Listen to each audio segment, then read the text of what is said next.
What is worse than performative trust? It is using force, perhaps, or fascist means of coercing a people to break quarantine or desegregate, particularly in the hot and humid South, as was the case in the United States in the 50s and 60s. And we may ask why.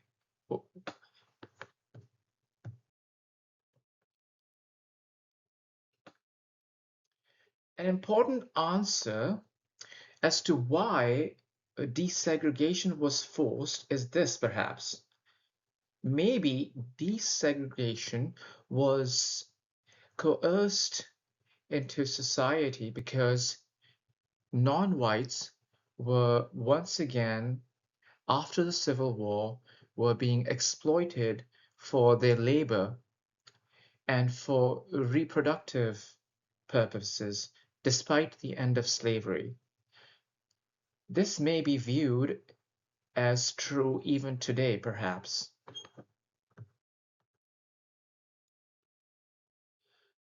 One exception to this is to heal the non-white populations by making love to them, or as the song says, heal them by way of making love to them, perhaps. This ought to be practiced by trained healers or health professionals, and perhaps not the layperson. However, the layperson is encouraged to be kind to people who are stigmatized or non-white.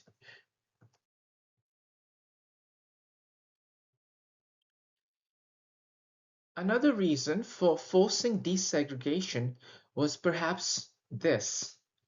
Under segregation, whites were comfortable living in their segregated zones and could mostly avoid the discomfort of encountering the non-white and unhealthy people while enjoying a relatively blissful ignorance of the plight of the non-white folks. Meanwhile, the non-white folks suffered from health issues that accompanied their oppressed race in their segregated zones. Desegregation was supposed to perhaps force white people to face the wrongs done to non-whites and take steps to heal them and prevent further reproduction of non-whites. A desegregated US, for instance, has brought all too few whites face to face with the suffering of non-white races. The antisocial behavior of the oppressed and unhealthy non-white folk, one too many of them, has become so evident that their race-harmed state may be understood as a menace to society.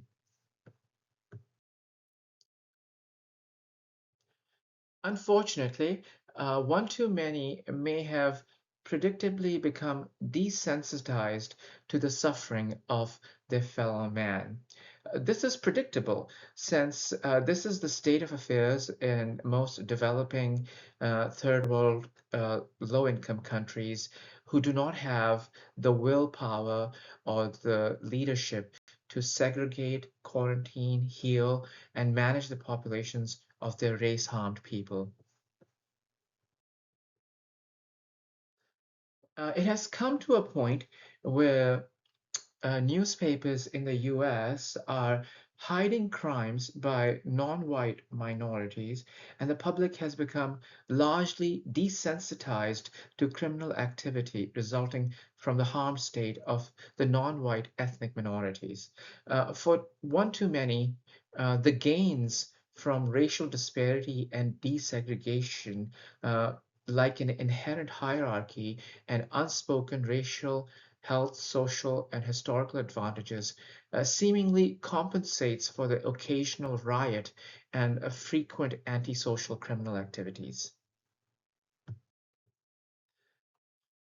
Another possible reason for desegregation that was coerced onto parts of the US could be to frustrate and shame the race harmer who could otherwise count on having evidence of race-harmed people hidden away in some ghetto. However, what has happened instead is this has resulted in a few negative side effects. Recall the illustrious and incomparable President John F. Kennedy, who pushed for desegregation at gunpoint. It is odd that President Kennedy from Massachusetts comes from a tradition of offering no peace without justice or equality when it comes to the British.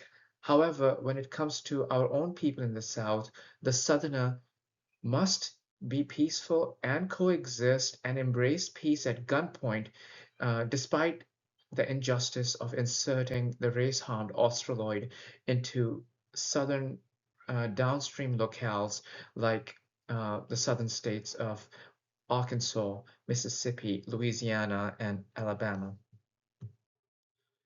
One of the side effects of desegregation may be this. It has made the plight of the non-white race harmed less evident or urgent.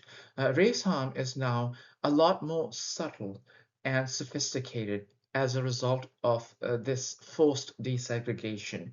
Forced coexistence is never a good idea because it helps sharpen the harmful tools of the opposing parties and hides over hostility, resulting in an increase in neurotic behavior. You may see it with married couples who refuse to get divorced, and you may see it on a macro level with forced coexistence of hostile parties. Another side effect of forced desegregation is the unequal competition that results from putting race-harmed non-white peoples with white peoples.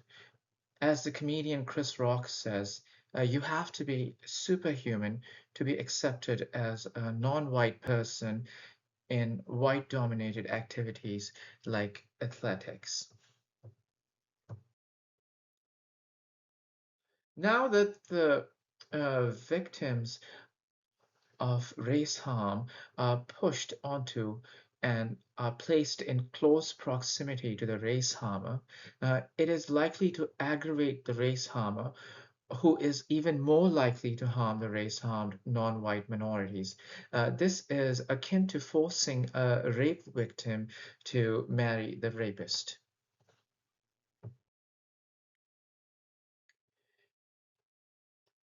When the race harmed, under illusion of being equal, protest when they lose in a competition against the privileged and healthy white folk, they are likely to be accused of being entitled. Um, the frustration and disappointments of the race harmed non white folk confirm the biases of the healthy white uh, folk. Amongst them might be some race harmers who, at the least, accuse the race harm victim of being entitled or playing the victim or the race card. Meanwhile, the successes of the race-harmed non-white folk doubly provoke the wrath and sense of injustice felt by the white folk, the privileged and healthy folk. Amongst them might be one too many race harmers who are forced to coexist with such a harmed peoples.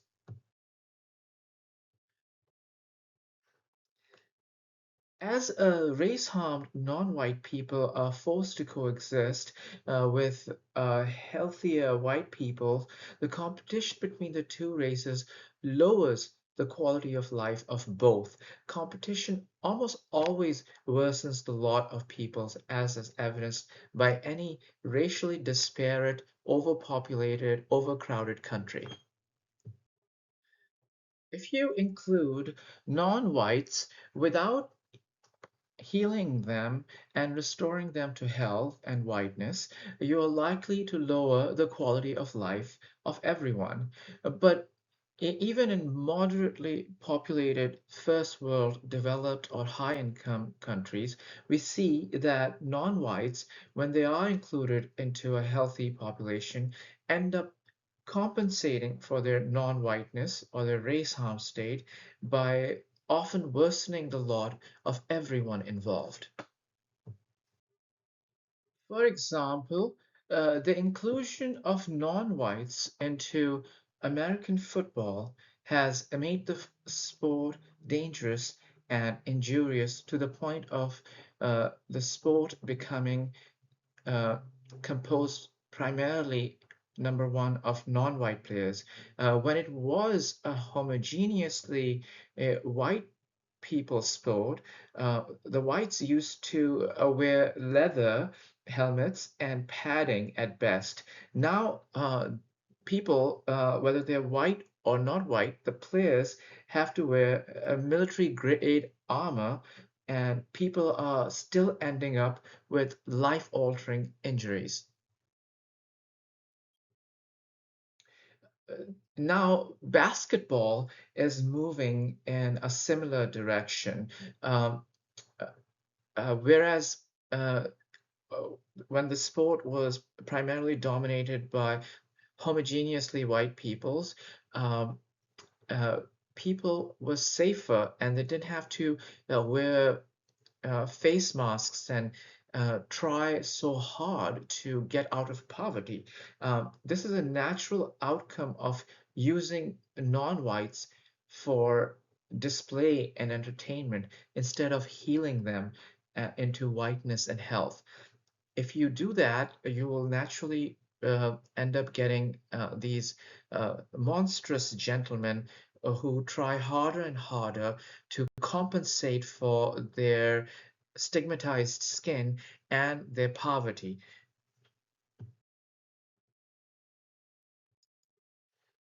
This is applicable to any field of endeavor where you try to insert race-harmed people traumatized by poverty and race harm.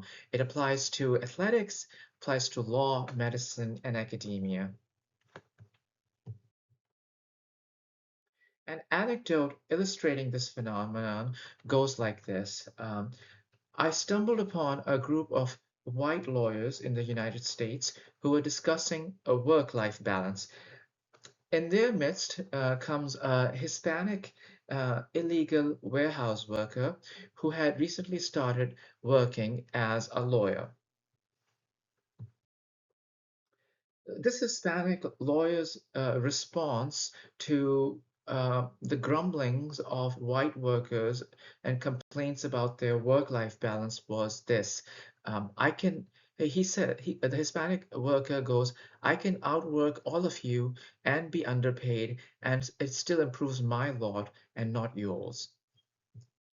So if you insert um, a traumatized, poor, and race-harmed non-white people, um, you're going to lower the quality of life of everyone. And another example illustrating the perils of this unregulated vindictive desegregation is so. Suppose a supplicant approaches a traumatized African priest who is used to walking bare feet on the savannah to the point of his feet developing calluses. Uh, the supplicant, a member of the congregation, might approach the priest and ask this of the priest. He might say, Reverend, could you please pray that I get a new pair of shoes? I have a hole in my shoe and it is highly uncomfortable. And God said, ask me for everything, even if it is a shoelace. So here I am asking you for a shoe.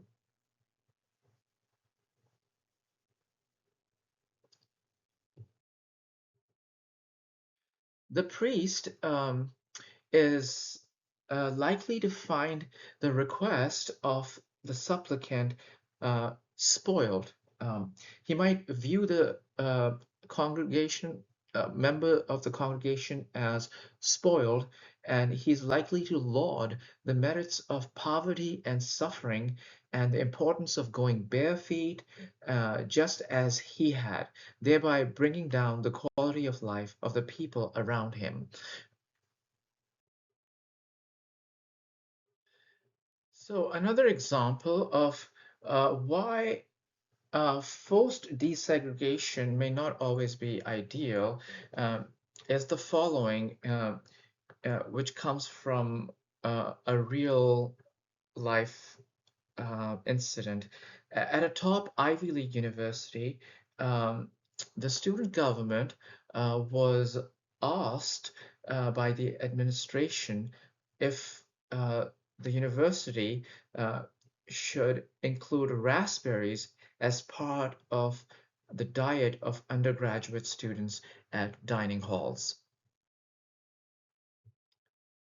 This innocent question was met with vociferous opposition by students from third world developing low income countries who denounced this measure, saying that the wealthy white students were already spoiled and they did not need to enjoy the added luxuries of eating raspberries.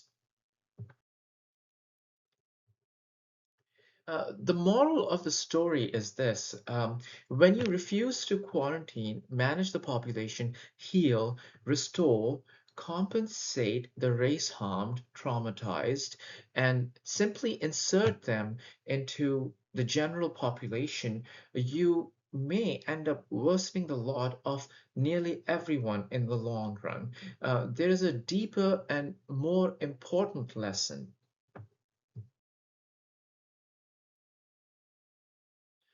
Above all, do not use harm or punitive measures to reform a people.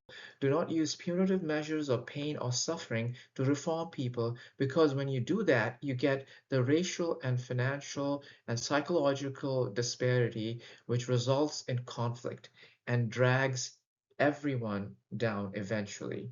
Maybe a solution is to reform through a Holy Spirit and a holy environment in a manageable way.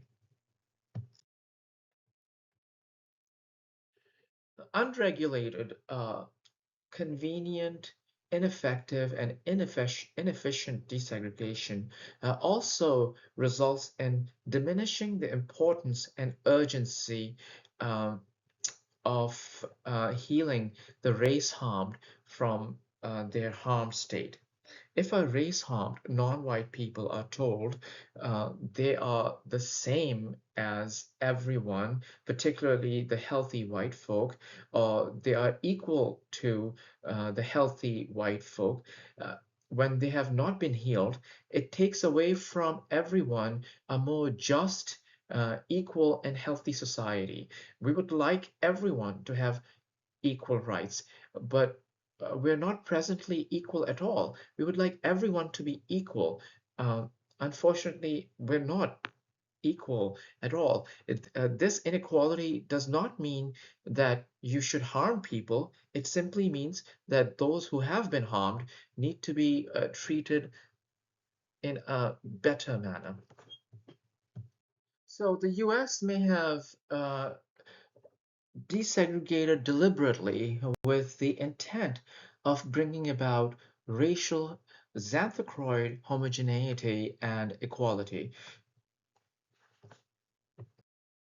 Unfortunately, um, a host of factors may have undermined the effort, resulting in the undesirable outcome of increased racial disparity.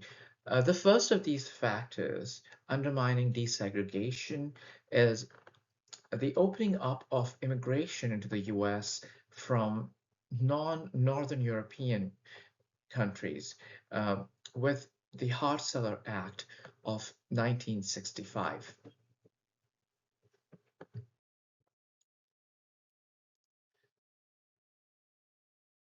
One of the major motivators deciding US foreign policy uh, in those days was the fear of what the communists will say about the treatment of non-whites in the US. President John F. Kennedy, for instance, tried to point out the absurdity of such measures before giving into it reluctantly. Hart-Celler not only increased racial disparity, it diluted measures that were meant to improve the health and equality of the people of the land and the world. It seems unbelievable to the viewer, but the viewer will do well to remember that FDR in World War II took similar measures to improve civil rights from fear of what the Japanese would say about the US mistreatment of African Americans. Uh, you may want to improve the lot of a people correctly, uh, and never out of fear of what your opponent might say.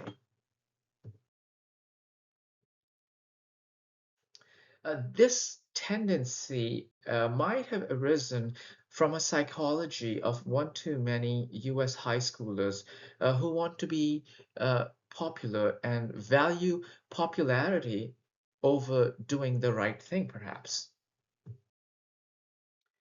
Since Hart-Celler and even before Hart-Celler, other factors like illegal entry of millions of mestizos, Asiatics, and Australoids has aggravated racial disparity and a breach of quarantine or segregation. Hart-Celler and increased racial disparity resulted in an era of paying lip service to equality and justice. This propelled and was also in turn stimulated by the civil unrest of the 1960s. The data shows that post-Hart-Celler, the unhealthy and traumatized non-white immigrants coming from the developing and low-income economies of the world increased in numbers exponentially. On the other hand, people coming from healthier parts of the world, like Northern Europe, started avoiding the US on account of the incoming unhealthy folk from developing and low income economies. And this resulted in further aggravation of demographic health and increased racial disparity. Next, we will return to how performative trust can undermine attempts at healing a race-harmed people.